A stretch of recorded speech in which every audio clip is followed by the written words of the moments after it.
All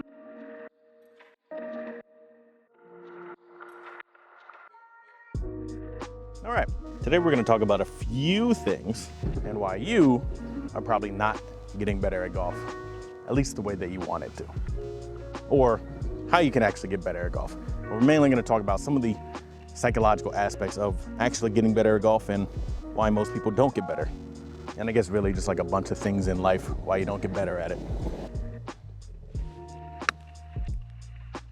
First thing I'm going to talk about is you just don't practice enough. I mean, if you practice more, you're gonna get better. I'm gonna talk about how to actually practice from a psychology standpoint, but if you practice more, you're gonna get better. 99% of people, I'm gonna say, probably just don't practice enough. And that's, there's a lot of reasons for it. And there's a lot of things you can do without practicing to get better. You can watch this video that I made a while ago about how to get better without actually practicing, just by changing the way that you're thinking. There's a lot of truth to that. So step one is just go practice. Practice more, you'll get better. That's kind of it. Now, besides that, say you do practice. Say you do want to get better, you practice, you're watching all these golf videos, you have a swing coach, you're not getting any better. I'm going to talk about why. The main reason for that is you're not practicing with enough purpose and you're not putting in, I guess we could say, enough reps. So, say I want to go work on my irons. Most people will hit the range up and they just kind of swing a golf club, which is practice. However, if you have bad habits drilled into your swing, you're drilling in those bad habits into the swing because you are repeating the same behavior over and over and over, but you're repeating the wrong behavior over and over and over. So I want to repeat the correct behavior over and over and over, which there's a principle called overlearning, right? And Bryson and Tiger Woods talk about it. They don't talk about that principle, but they talk about the aspect of hitting enough balls. You can think of it as like learning to play music. If you ever played music before, you'll know learning the sheet music is one thing, learning how to play the song is one thing, but there's still tons and tons of hours into actually mastering that song, right? And it's the same thing with the golf swing. I can learn how to hit a golf ball, but I can also learn how to hit a golf ball poorly, right? So I want to learn how to hit a golf ball correctly, and then I want to repeat those same behaviors, that swing feeling, the swing thought, same swing, beyond the point of I feel confident with it. Once I feel confident with it, then I want to drill it in beyond that and drill it in even further than that. You'll hear Bryson talk about hitting enough until he is being able to play with his eyes closed. But I focus on being able to repeat motion more consistently than anything else. Just if I can do it again and again and again at the same shot shape, that's literally all that matters to me. Yeah. Right? He's able to do that because he has drilled in his skills way beyond the point of mastery, and then he's still practicing. I think Tiger Woods talked about hitting 1,000 golf balls before each tournament, right? Because he is drilling in more and more. He's doing the overlearning principle, and he is just essentially fine-tuning and getting to the point where my body and brain are so in sync or so out of sync, however you want to look at it, where if I am, and this is another reason why people don't get better, if I am thinking too much, right, I'm gonna start fighting my body on what to do. And this is why professionals, they always talk about how they have one swing thought, one swing feeling, because they know that their bodies can take over at the snap of a drop of a dime, right? They start. I feel the pressure in my hands and how I'm aligning the face, and then I swing hard. Right? They know what to do. Their bodies know what to do because they've drilled it in enough, right? They've overlearned enough where their bodies, if they know they need to hit a 178-yard shot, they can do that. You've seen the video of Scotty Scheffler hitting shots and then calling his guess, right? Because he knows so much and his body knows so much of what to do, right? So they've overlearned to the point where their bodies can just take over and I don't need to think about what to do. I don't need to think about the swing too much. And a lot of poor players, right, like me and a lot of other people, I try to do this less, is they're overthinking when they're over the ball too much, right? Because you haven't drilled in that skill enough. You haven't overlearned past the point of, let's just say, confidence for the sake of simplicity, right? then you end up doing that because you're thinking too much about what to do. Now, if you're trying to learn what to do, this is where thinking is helpful, right? So say you're trying to learn a new swing, a golf swing, golf coach teaching you do this, you watch a new YouTube video saying do that. Cool. You want to go practice that one specific thing, right? I don't want to go to the range and practice hitting, a fade, a draw, swinging shallow, trying to get more steep, trying to take a divot, right? Because you're practicing too many things and you're not overlearning the one new skill that you were trying to master. So if I'm trying to hit a fade today, all I want to do is go out there, swing confidently until I am confident in hitting a fade, and then I want to push it beyond that and master it even further, right? If I'm hitting a draw, I'm going to do the same thing. So then I don't need to think about how to hit a fade or how to hit a draw. I just think about hitting a draw, and my body will do what I'm telling it to, right? When you're overthinking too much, then you start fighting against your body. You start thinking, oh, am I actually gonna hit this draw? Do I need to get steep or shallow over here?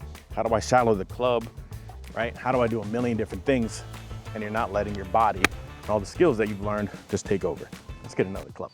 You want to apply the overlearning principle where, let's say there's 3 different thresholds, right? There is the threshold where you're just kind of learning, right? The threshold where you're feeling a little bit more confident, and the threshold where you can just go into autopilot, right? Going into autopilot is how you're going to get better at golf. Most people probably hover around, I'm just learning it, right? Maybe I'm feeling confident with it, but you don't hit it enough. I can just turn off my brain and hit the shot, right? Bryson, of course, can close his eyes and hit the shot. A lot of people just want to, go to the driving range, pull to the driver automatically and try to hit bombs, right? But you don't know how to swing the driver. One, because you never got a swing coach, which is fine. You don't need one, you should get one. I'm not talking about swing principles here, right? I'm just talking about psychology practices. But you should get a swing coach because it'll teach you how to drill in the good versus drilling in the bad. That's what you want to do, right? You want to overlearn the good versus the bad. Anyway, you want to see where the ball is going. Is the ball going where I want it, right? So that's one thing that is good for learning is, are the results what I want? You know who the best teacher is? Who? The golf ball. My boy dropping gems, dog. Well, you a philosopher or something? Hey, listen, is the golf ball going where you want? Yeah, then there's nothing to change. There's nothing to change. Period. If it is, you keep doing that. If it's not, you need to change something. So if I'm trying to hit a fade or draw, then I want to keep looking at, is the ball fading or drawing? You're not going to be, obviously very good or professional. You don't really need all the numbers and, the know-how. It does help, but as long as the ball is going where you want it, I feel like 90% of people will just be much better. You want to try to find, if you're going to learn online, self-teach yourself, overlearn that way. You want to find one video and try one new swing feeling. I've been at the range a lot because I'm trying a new feeling of getting a little bit more shallow in my backswing, right? I'm trying to take it back a little bit like here, a little bit more, as opposed to normally get a lot more steep, but I don't shallow it on the way down. My brain doesn't work that way, right? So I'm trying to get a little bit more shallow and I'm trying to drill that in, right? So I want to try to drill that in almost every single shot and I'm feeling confident with it, right? So if you watch one YouTube video that is telling you to do one thing, go out and practice one thing, right? Until you feel confident with that one thing. If it works for you, great. Keep doing it, overlearn it. If it doesn't work for you, stop doing it and then do something else. Try another one, try another drill. If somehow it's telling you to stay up here and that works for you, great, do that. If it's not working for you, stop doing it and don't teach your body how to do the wrong thing, right? So you want to overlearn in the right way. I know I keep repeating it, but you want to overlearn in the right way versus the wrong way. How do you know what's the right way? The ball's going where you want it. If you really want to take it up to the next level, obviously you want all the numbers to be correct, right? I don't want to know how far is this going? What is the spin rate? How does it change in the wind, et cetera, et cetera. And then once I do that, well, then I know, I can drill it in even more precise, right? So I can figure out what are the minor tweaks that I'm going to need to get the 7-iron to land and stop immediately. Or learn how do I flight this 7-iron lower to let it run out more, right? Whatever those things are, but most people don't need to learn that. Most people just need to learn how to get the ball where you want it. Essentially, what I'm trying to say is overlearn the right thing. To reach the point of confidence and the ball is going where you want it, and then drill that in even further to the point where you can turn your brain off with it. This also goes to the point of practicing with purpose. Of course, going to the driving range or even practicing on course. And I'm talking to, watch the other video where I talk about, having a practice round versus a scoring round. But if I am purposely practicing, I want to practice with purpose, right? Of course, you're going to get better if you just go to the range and hit golf balls, right? However, you're not going to get much better, or at least as good as you could, as quickly as you could, right? So I want to practice with purpose, because then it's going to let you drill in those skills just a lot more simple and easier and quicker.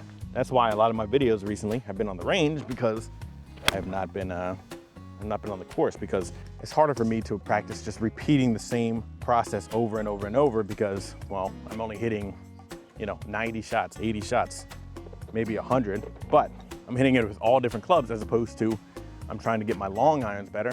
Cool, I'm going to go to the range, I'm gonna hit 40, 50, 100 balls with the long irons, and I'm gonna go from there, right? I'm gonna get better with that, and I'm gonna drill it in. And then by the next range session, I don't need to do that anymore, because I've already drilled it in enough, right? So I'm practicing with purpose, as opposed to just going out there. If you're going out for like mindfulness and just, mentally at peace, go do your thing, right? There's nothing wrong with going to the range and zenning out, right? That's really good for your mental health. I have a whole video coming out on golf and depression. But if you're looking to get better, right, go in there with a plan. I'm working on hitting draws today, and that's all I'm gonna really focus on. Especially because most people don't get enough time to practice, right? If you don't really get enough time to practice, then you really gotta make it an effective practice. So when you go on the course, you don't need to think about how do I hit a draw, think about hitting a draw, and then I do it because I practice. So if I'm practicing with purpose, that's all I wanna do, and you're gonna get better. There's a draw. I came a little over the top, I think. My balance is terrible, but still a draw. But the point is, if you wanna get better, say at driver. Okay, what do I need to get better at driver? Well, I don't know. I mean, there's a lot of YouTube videos on it, right? I'm gonna talk about how I got better at driver. Let's pull up the driver right now, actually. I stand by this principle a lot. Using your driver is one of the least important skills to master until it's one of the most important skills to master, right? So what do I mean by that? Most people that I see on the driving range, because I go to the driving range a lot, because I like to practice. It helps me zen out. Most people I see on the driving range just kind of immediately pull the driver and just hitting balls. And I mean, you want to get better with it. So yeah, I want to practice the driver, right? Because I'm talking about overlearning. I want to practice the driver in the right way. I want to go out there and not just hit balls. I want to practice one swing feeling, one swing thought. What I'm practicing with my driver is coming in more horizontal right now, right? As opposed to, because I get very steep, and very steep does not work for me. I somehow spin it too much. I mean, I spin it way too much regardless. If you know, comment below, teach me how to stop spinning the golf ball so much, because that'd be great.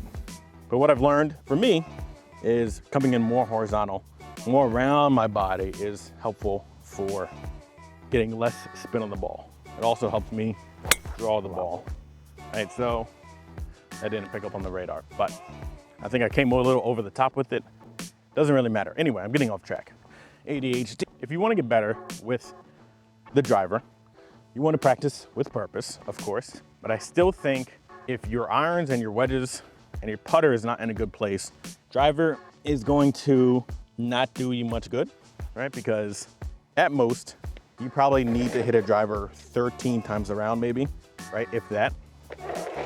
And for most of us, playing where we play, you don't even need to hit a driver, right? I mean, raise your hand if you think you could beat any professional player. You could beat Bryson if Bryson used a pitching wedge off the tee, playing from the tips, right? And I play from the whites. I'm still not beating him in a complete round. Why? Because he's much better than me. He doesn't even need driver to beat me. Plus, I don't need driver to play from the whites. I barely need driver to play from the blues, right? But it does help. It is a very helpful skill, but until I need the distance, what I need to learn how to do is keep it in play more, right? So whether it's your irons, your wedges, or your driver, I guess, right? Practicing with purpose, if I'm looking at those flags out there and that's the fairway, I'm envisioning an imaginary fairway as opposed to just getting up and bombing the driver and it's going all over the place. My dispersion is from those left trees into the second fairway over there. I want to practice envisioning a fairway and I want to do anything in my power to hit that fairway. And most of the time, for most people, that's going to be swinging slower, right? So I want to swing slower and work my way up, right? Build the confidence, overlearn, and you can overlearn what works for me to hit it more in the fairway. So if I'm looking in between those two flags, there we go, right? There we go, right? I swung nice and gentle, 220 yards out there. It's probably gonna roll out to say 250, and that's perfect, right? That's what most people need. You just need a nice, gentle swing like that, and it can go 250 yards, right? Of course, with rollout. Learn how to keep it in the fairway versus learn how to hit it far, because the distance will come. I know I shit on people online all the time because they talk about this, where it makes me very upset, irritated when people gaslight themselves into thinking they need to hit the driver 300 yards when, one, you don't hit the driver 300 yards. Some of you do, but most of you don't. Anyway, they believe because they've seen the PGA Tour stat where hitting it further means lower scores. Yeah, you know why it does? Because they are professionals and they miss in places that aren't that bad. If I'm hitting my driver into the woods 3 to 5 times around, take the driver out of your bag or practice it where you're not doing that. Why? Because then you're either adding potentially up to 10 strokes if it's going out of bounds and you need to drop, or you're hitting it behind a tree and you need to chip out, and then you can play from there. You're losing so many strokes because you have convinced yourself that hitting driver every single time is the key to success, when it's not. It's still one of the least important golf clubs in your bag until it isn't, right? So until you feel confident enough in the whites where you're like, all right, I can move back and I need to move back because my skill level is getting better, then I think, you know, hitting driver is better, unless you're just having fun. If you want to have fun, do whatever the fuck you want. But you want to learn how to keep it in play more than learning how to hit the driver, so play with the purpose. Once I learn how to keep it in play more and more, I can try to learn how do I hit it further and further.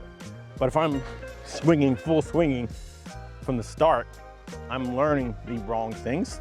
I'm learning how to swing it fast, but I'm not learning how to be accurate with it. Okay, that's another one in the fairway. I'm not learning how to be accurate with it, right? So I need to learn how to be accurate with it first rather than hit it far. And I want to overlearn that principle versus overlearning the wrong swing. If I'm making any sense. I don't even know. I ramble a lot if I am just left to my own devices with a camera. It's like, if we go back to learning music principle, right? You are not learning how to play guitar or piano at full speed straight off the bat. So why would you do that with your driver or your irons or your wedges, but mainly driver, right? You're not learning how to play music full speed. You were learning the chords, you're learning the rhythm, you're learning the sheet music. Once I learn the sheet music, right, then I'm practicing obviously less errors. I'm still gonna make errors with it, but I'm picking up the pace a little bit more, right? I'm playing maybe certain sections, I'm doing full speed, maybe certain sections are slow, but if I keep practicing over and over, eventually I'm playing the song at full speed. And then eventually, if I master that, I'm playing it with my eyes closed. I don't even need to think about it. I'm just automatically playing it, right? As soon as I hit the first 3 keys, I know my fingers are gonna do the rest. Same thing with the golf swing. Learn slow, learn the sheet music, build up confidence in, I know the sheet music, I know the foundation of the golf swing, and most of us are going to make mistakes for our entire life until we're a professional, right? But even professionals need to do this, right? Victor Hovland is learning a new swing. Will Zalatoris, I think, learned a new swing, right? And they're not going to be as good as they are or were because they're learning a new swing. And by learning a new swing, then eventually you'll drill it in and you'll get better. I mean, Tiger Woods has talked about this, changed his swing so many times due to injuries and maintaining his body better. But do you think Tiger Woods just kind of went out there, bombed driver, or did he drill in the new swing, right? And you see all the pros, they will, they'll go out there, they practice the feeling of doing what they want to do, right? But they do it enough where it just becomes automatic, right? So when they're in tournament, they don't need to think about that. That's the other thing where people make the mistake. They are practicing something new and they're not instantly good at it. Because I'm not instantly good at a new swing change, a new drill that this YouTube coach gave me, new drill that my coach gave me, I stopped doing it, right? So I'm not applying that new swing, and I'm not fighting through hitting the wrong keys on the piano, hitting the wrong chords on the guitar when I need to, just fight past that. And instead, you just want instant results and you kind of you give up, right? Don't go for the instant result, go for the long result. If I got discouraged from the last few swings where I stopped doing what I need to do and went back to my old swing, well, then you're gonna go back to drilling in your old swing. You're not gonna make any progress, right? So your brain and body, and this is kind of applicable to all areas of your life, your brain and body want to go into autopilot, right? They want to take the path of least resistance, save that energy, conserve that energy, don't make change. But because of that, if you have learned the wrong thing, either in golf or in life, you're gonna keep doing that wrong thing just because your body is used to it, right? Your body is just used to making those mistakes because, well, we've practiced it enough, right? We've overlearned that enough. So it takes a lot of energy output to making new changes, if that makes sense. And it takes a lot of mental power, fortitude, to get past that, right? So you need to accept that mistakes are going to happen and it's okay. And it's part of the learning process. Eventually, the tipping point will tip over where your new swing, takes over the old swing, and your body is more used to doing the new swing rather than the old swing, right? And it's the same thing with anything in life. You do it enough and you fight going back to your old habits, you will drill in the new habits. Look at that. Dead straight. Ooh, spinny. It's the same thing with people going on a diet, right? Let's take that example. People go on a diet all the time. They talk to me about it, but maybe they do a diet for a week or two, right? And they go back.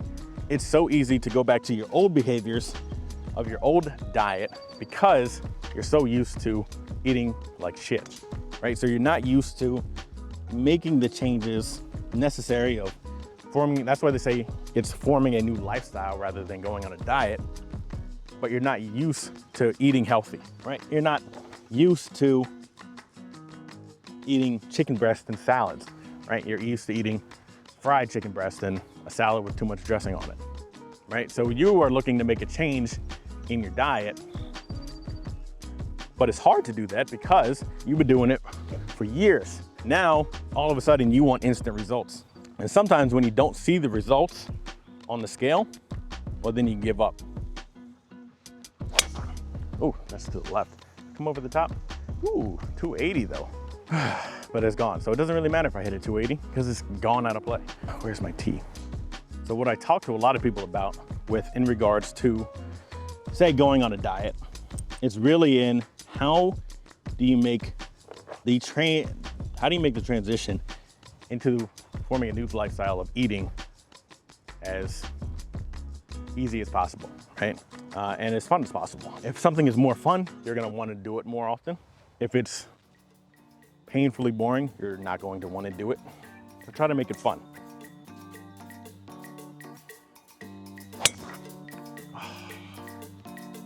Or if you're learning to go on a diet, lose weight, well, work on making more fun, and eventually, after you stick with it enough, you'll just get better at it, right? It'll become the new norm. You won't even think about it. Hopefully that made sense and it wasn't just a bunch of rambling. Comment below if it made sense or if you have questions about making changes from a psychology standpoint. And you know, like and subscribe and all that good stuff if you want more psychology principles with golf.